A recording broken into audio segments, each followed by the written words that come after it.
This video contains spoilers for Final Fantasy XIV Dawntrail 7.0.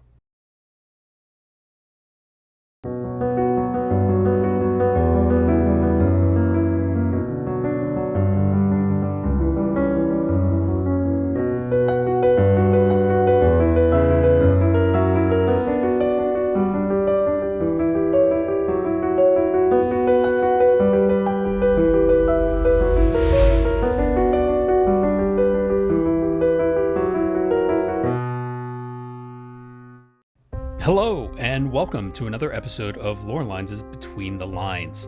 Today, we'll be taking a closer look at one of the bigger mysteries presented in Final Fantasy XIV, the artifact that features heavily in the second half of Dawntrail's MSQ, what I've affectionately taken to calling the Dawn Key. Dawn Key? No. In the game, this remarkable artifact surfaces after the Rite of Succession and only grows in significance the more we learn about it. Though its origins are shrouded in mystery, there are various clues strewn throughout the story pointing us towards a few interesting conclusions. So settle in, buckle up, toss us a like and subscribe, and let's dive in.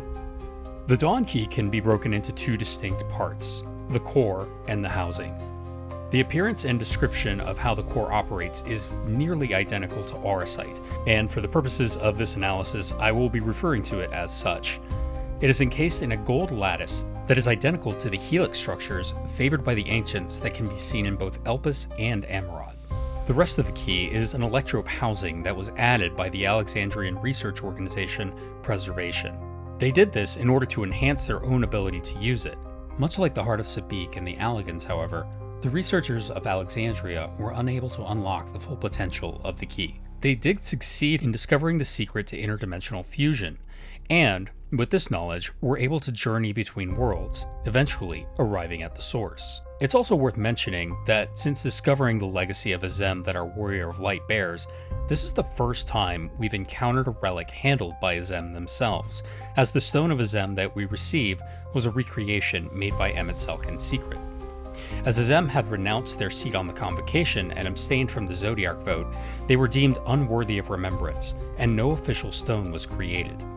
Unlike other Convocation stones, our stone contains no memories, only a singular spell created by Azem to summon allies to their side.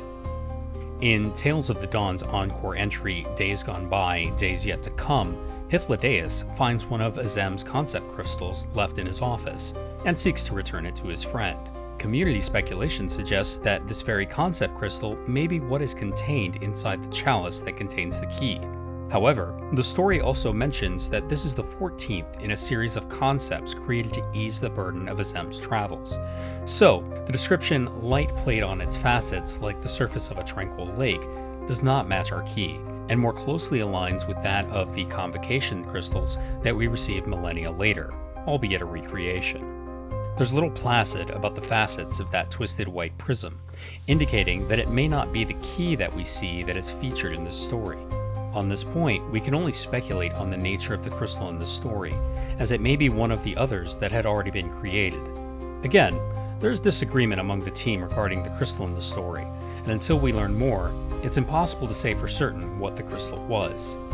The story describes the crystal as palm-sized, with light playing over its facets like the surface of a tranquil lake. The concept within is designed to help ease the burdens of travel, an admittedly vague description. As we know the Unsundered Ancients were much larger than the Sundered, it stands to reason that the crystal would be much larger than palm-sized in our hands. Hythlodaeus expects the concept to be of help to Azem in their travels, musing that, absent such comforts, how unbearable your wanderings must surely be. He takes the time to try and return the misplaced crystal. While all doesn't really fit with dimensional travel, it's possible, rather, that it had to do with the capacity to summon helpers to their side in times of need. What use would Azem have for a concept to fuse or bridge dimensions when the world had not yet been sundered? One speculation, however, is that this particular relic actually allows for the folding of space-time, similar to how aetherites work, but with even greater precision and without the requirement for a beacon on the exit. Do you speak English? This kind of spatial distortion would theoretically allow for travel across the rift, and, given enough power, to merge two distinct planes into one. Now, what's the shortest distance between 2 points? straight line. Wrong. The shortest distance between 2 points is 0, and that's what the gateway does. It folds space so that point A and point B coexist in the same space and time. When the spacecraft passes through the gateway, space returns to normal. Based on Elidibus's remarks in the story, we know it is set after matters at Pandemonium have been dealt with, so it cannot be long before the final days. Daniel's, rather Hermes' presence and odd behavior reinforce this. This wayward crystal is stated to be Azem's 14th and final travel concept. Indeed, there's every likelihood that Azem's journey in this story was the last one before the final days arrived.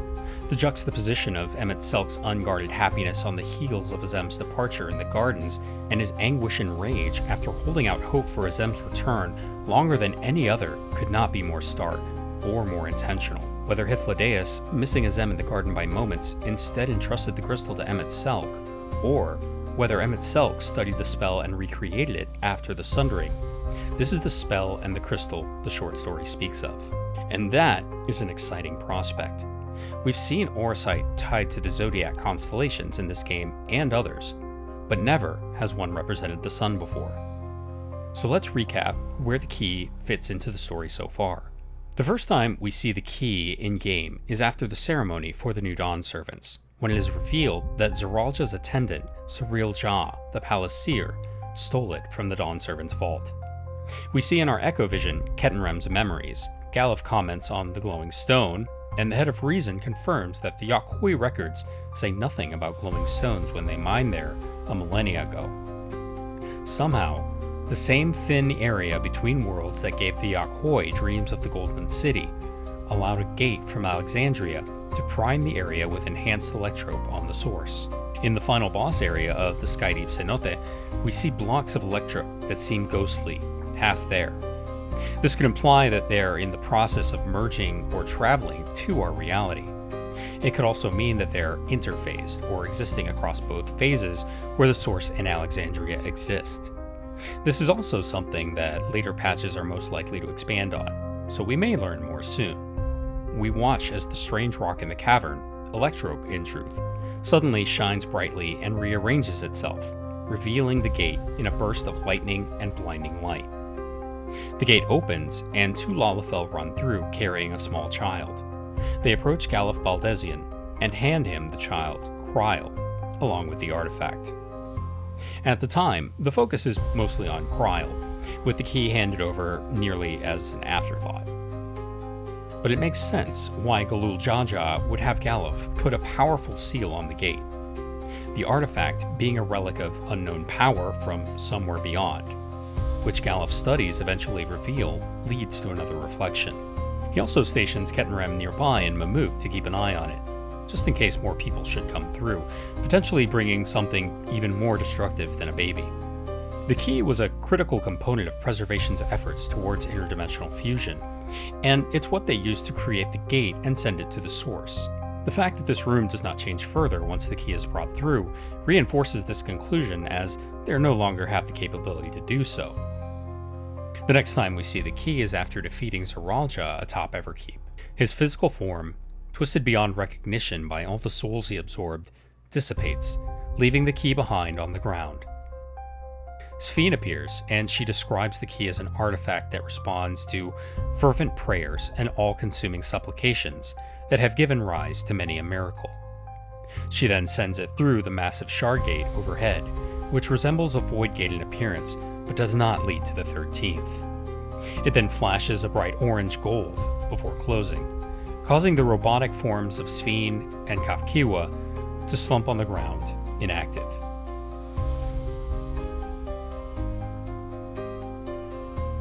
The gate had been open this entire time, allowing both of them to operate from where the Endless are stored in the Unlost world. With that connection closed, they could no longer pilot the robots they used. And of course, we cannot follow through the now closed shard gate, even if we did have some way to convey everyone up to the sky. Fortunately, Shale identified Grail's earring as a data storage device containing a code, one used to control a large contraption. As they suspected, this is the Golden Gate in the Skydeep Cenote. With Zeralja's authority as King of Resolve of Alexandria passed on to young Galulja, we open it and emerge into living memory. An exhibit in the volcanic section of Living Memory, The Steps of the Speaker, tells us of the Malala and how they came to Alexandria. As the second informational screen tells us, the Malala are keepers of a mighty relic passed down through the ages. While it has the appearance of a crystal, by whose hand it was wrought is unknown. When a great calamity froze their isles, the speaker, their spiritual leader, fervently prayed to the relic for salvation. In answer to their prayers, the relic opened for them a golden path, one that shone like the light of dawn, and through it they fled unto a new land. These Isles of Eternal Summer may have put you in mind of the South Sea Isles, but the mention of the speaker clinches it. At the time of its release, Alo Alo Island seemed like an unusual choice for a variant dungeon, but do enough of those variants and you'll find yourself facing the speaker. Not only that, but Arcanima traces its roots to the calculations of the South Sea Islanders, and the Malala brought that art to Alexandria and applied it to Electrope. There is no question, the Malala and their temple on the Unlost World hail from Alo Alo Island on the Source. The calamity they faced was the fifth Umbral Calamity, the Calamity of Ice, where the sixth shard was rejoined. Being unprepared for the cold was bad enough, but the seas froze over and the animals of the Isles died out. With no food and nothing but one another for warmth, they died in great numbers, becoming more and more desperate for salvation. Their prayers were answered by the relic, bringing them to the Unlost World. There, their understanding of early Arcanima, as well as being 6 times rejoined from the Source, granted them mastery over Electrope and caused them to be favored by the rulers of many nations, to include Alexandria. The exhibit mentions that the Malala performed rituals in an attempt to return to their home, but to no avail. At some point, the key finds its way into Preservation's hands, possibly before when Kryl's parents worked with them, and it is augmented with Electrope to become the form we see. But they disagree over the prospect of fusing dimensions, and Kryl's parents take both the key and child to the Source, leaving them beyond Preservation's grasp and going on the run. It's unclear exactly what Preservation gets up to in the intervening time. In fact, between the seeding of Electrope on the Source, the formation of the Gate, and the fusion of Alexandria and Yassolani, Alexandria performed 3 known attempts at fusing to the Source. Once Zeralja brings the key with him to Alexandria, they set to work once more. We don't know how long it takes them, since time typically passes differently in the shards relative to the Source, but at some point, they succeed in fusing Alexandria to the Source, setting the stage for the events of the second half of Dawntrail. After shutting down the last terminal, we go to the Meso Terminal to confront Sphene. At this point, we know nearly everything there is to know about the key that the information available tells us. It came to Alexandria from the Source with the Malala. It is a crystal that responds to fervent prayer and has been augmented with Electrope, and it can open paths between worlds and even cause dimensional fusion. But there's one last revelation to be made. In our final encounter with Sphene, the Queen Eternal, the key appears before her and begins to glow a distinct amber color. In turn, we call upon Azem's Convocation Crystal to summon allies to our side, and, in an unexpected turn, the key resonates with our incantation, displaying the symbol of Azem above the lid of the key's containment apparatus. The key, too, glows a distinct amber before being absorbed temporarily into the Queen Eternal, after which she declares that the worlds have been successfully bridged and she will shortly replenish everyone's ether. During the fight, the Queen Eternal says, "I will show you the worlds beyond," giving us further clues as to the use of this key as she summons 2 different areas. One, an hourglass-shaped area in a cloudy, barren place, and the other, a land of changing gravity and ruined buildings. These ruined buildings very closely resemble some of the buildings in Final Fantasy XI, specifically in Bastok. It's anyone's guess whether this means that fusions have been successful before. At this point, we can only speculate how many successful fusions there have been. We only know that fusions have been attempted, but have heard nothing and seen no indication that there have been successful fusions before Alexandria merged with the Source. After the battle, when a partial Sphene has been brought back, she entrusts the key, in its contained form, to us. And with us it stays, for now, as the Scions seem to have decided it's best left with us, and then we just leave it on the table in our inn room. What the fuck?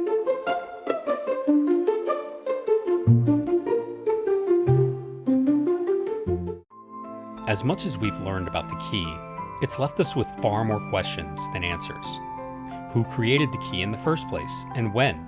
If it was Azem, which is likely given the resonance reaction to Azem's magic, then how were the concepts developed? Why does the original artifact look and behave like auracite? Did Azem encounter Ultima in the unsundered world without knowing it? Or was it inspired by something they saw? We know the original key had the appearance of crystal, and the wires and container are clearly Electrope and Alexandrian technology.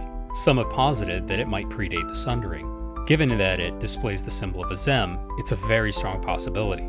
If so, it stands to reason that the short story Days Gone By, Days Yet to Come detail how the key came to escape the sundering by being in Emet-Selch's possession.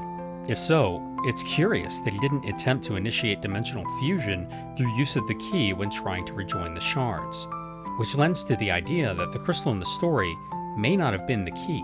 While it's hard to imagine that Emet-Selch would willingly part with the key to give it to the Malala of Alo Alo Island, is it possible that he was conducting an experiment to see how the Sundered would use such a device? Could Emet-Selch have found a way?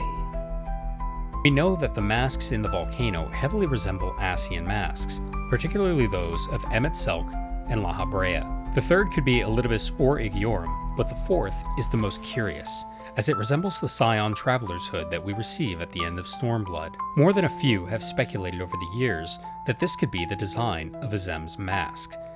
All we know of Azem's mask is that it is black.